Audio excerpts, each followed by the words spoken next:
Welcome to Chamber Exchange, the TV show. My name is Tim Murray, President and CEO of the Worcester Regional Chamber of Commerce. And Chamber Exchange, a TV show, is an opportunity for us to have guests to talk about issues of economic development, business growth here in central Massachusetts and throughout Worcester County. So the show is made possible by Bankhometown, who is the sponsor, and we're very pleased to have with us in our first segment a couple representatives from Bankhometown, Michael Mallert, who is the Executive VP and Senior Loan Officer, and Todd Donahoe, who is the Vice President of Commercial Lending. Gentlemen, welcome. Thanks, Tim. Thank you. So maybe, Mike, you could start out. The holiday season is beginning to approach. Thanksgiving is not too far off, followed by Christmas and Hanukkah and Kwanzaa and all the other holidays that people celebrate. So it's a sign of, usually a season of giving. Yes, it is. And Bankhometown is involved in a variety of different ways in that capacity. Yeah, I mean, a lot of the stuff about Hometown Bank, we are a community bank, and we really care about the communities that obviously work with us and that we serve. So over the last many of years, we've actually been very active in the communities through donations and volunteerism. One of the things that we've done is we've actually established a Neighbors for Helping Neighbors program. This is actually our 20th year of doing it. And over that 20-year period, we've actually raised over $331,000 that's gone to local food pantries to serve people that need food during this time of the year. Last year was a banner year. We actually raised $66,000. And what we do is we actually ask our customers, both commercial and consumer customers, for donations, and we match dollar for dollar up to $2,500, and that money goes out to 15 different local food pantries. On top of that, we have a charitable organization. Over the last decade, we've donated over $2.5 million to our communities. Last year, it was somewhere around $320,000. But that's just the money part. On top of that, our employees, we donate a lot of time to the local community, to local organizations. Recently, Todd and I and maybe 50 others, we went out to Community Harvest, and we helped, those groups that helped actually pick vegetables that went to different food pantries. They have a farm in Grafton, They correct? do, Yeah, yep. Community Harvest, yeah. And Todd and I in the commercial division, we actually jumped right into the ground. We were helping cultivate and clean up for next year. So we came back, all muddied and fun. So it was a good day. It was a good day. The stats show you helped pick 3,400 pounds of squash. Yes. Which translated into 12,000 servings, and 50% of those seeking help from food pantries have full-time equivalent jobs. So the work both on both fronts as it relates to neighbors helping neighbors, and then kind of the Community Harvest project, it's kind of all about addressing food security. If an individual is working or on some type of assistance, their focus is going to be on paying the rent or the mortgage or kind of bills, medical, et cetera, and then sometimes the food budgets last. So this is a way to really help impact individuals and families. Yeah, it is amazing when you start looking at it. A lot of those individuals do have full-time jobs, and they still can't make ends meet. And so it's just a great thing that we're able to do to help people out. On top of that, we're very passionate about the veterans, and so again, a couple times a year we help Veterans Inc. In Worcester, and there's a organization that does similar down in Connecticut that we assist with. And again, people from the bank, whether it's in our commercial department or in the branch network, we'll go out a couple times a year and help with the food for Veterans Inc. We also do a clothing drive that we help with that as well. So again, very passionate to help our communities that support us and the people that support us. But that's just, that's obviously the time and the money part, but the talent piece, Todd oversees the Small Business Initiative, and that's where the talent goes into helping our communities. Right. And just back to the neighbor to neighbor, Massachusetts, pretty much no matter where you live, you're kind of not too far from a border. We border New Hampshire, Vermont, New York, Connecticut, Rhode Island, and so the 15 food pantries, many are here in Central Mass, but a few over the line in Connecticut as well. Correct, yeah. We try to match them up with our branch network. Got it. So Todd, Small Business Initiative, which is a a program that Bankhometown's undertaken. We're particularly interested that at the Chamber, probably 80% of our members are small, medium-sized businesses, probably 10 employees or less, Sure. really the kind of common sense definition of what a small business is. So why don't you tell us about Bankhometown's Small Business Initiative? Sure.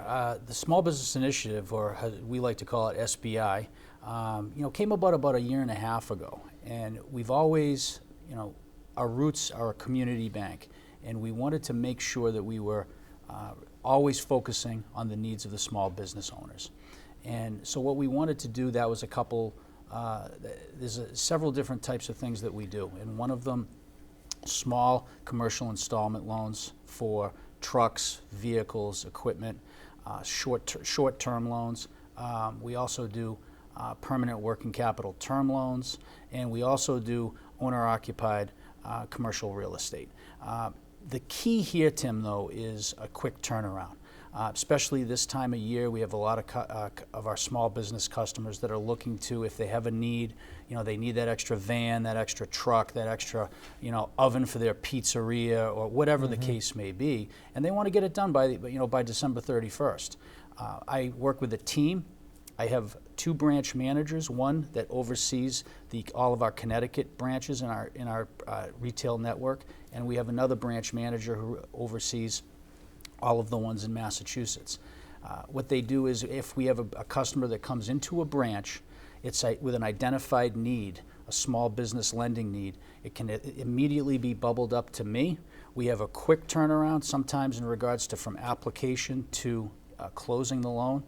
We try to strive for 48 hours or less, right. Which Wow. It keeps us quite busy. Yeah. But as you know, with the Chamber, the small business owners, on the main streets and the back streets of our local communities, that's what drives the local economy, and it just gives us great pride to be able to make sure that we are taking care of them. So that's really what the Small Business Initiative is all about, and we just want to make sure that when they have a need, they don't have to wait several weeks to hear back or anything like that. We're very, very proactive in regards to getting the whole entire process as seamless as possible. So that's what it's about. Yeah, well, Todd, I think you hit it on the head, whether it be, in a downtown or a city like Worcester, or neighborhood business districts, or some, of the town centers or neighborhood business districts. Really, the anchors oftentimes are multiple small businesses. Absolutely.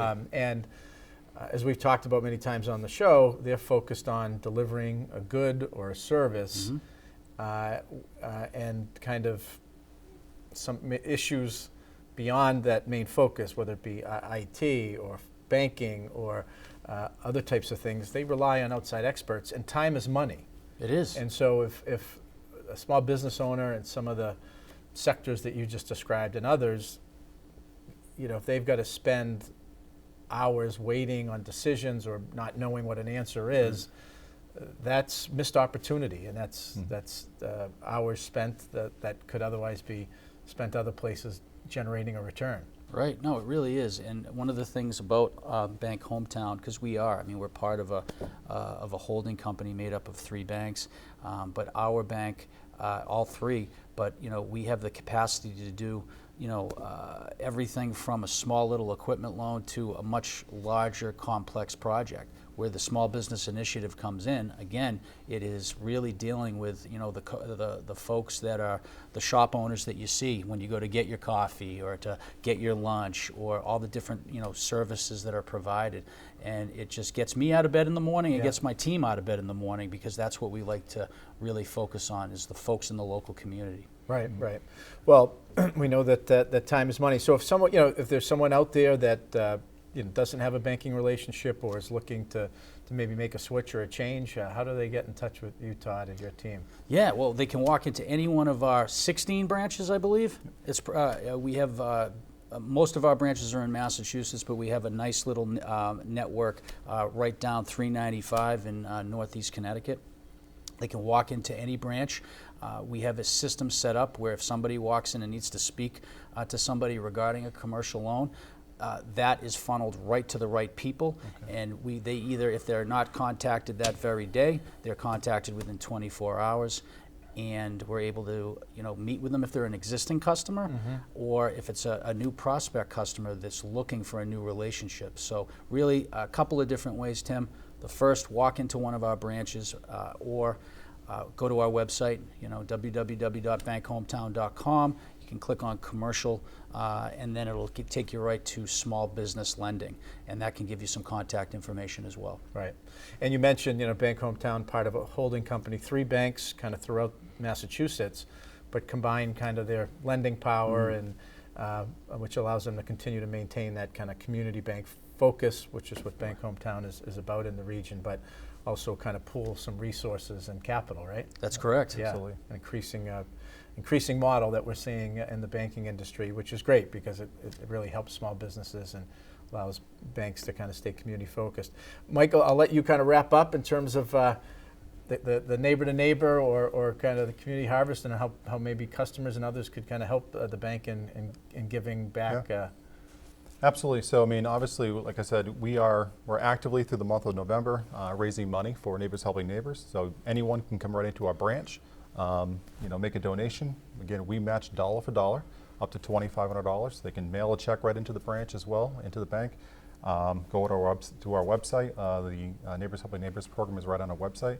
And it's a great cause. I've been here at the bank 18, 19 years. And like I said, this is our 20th year doing it.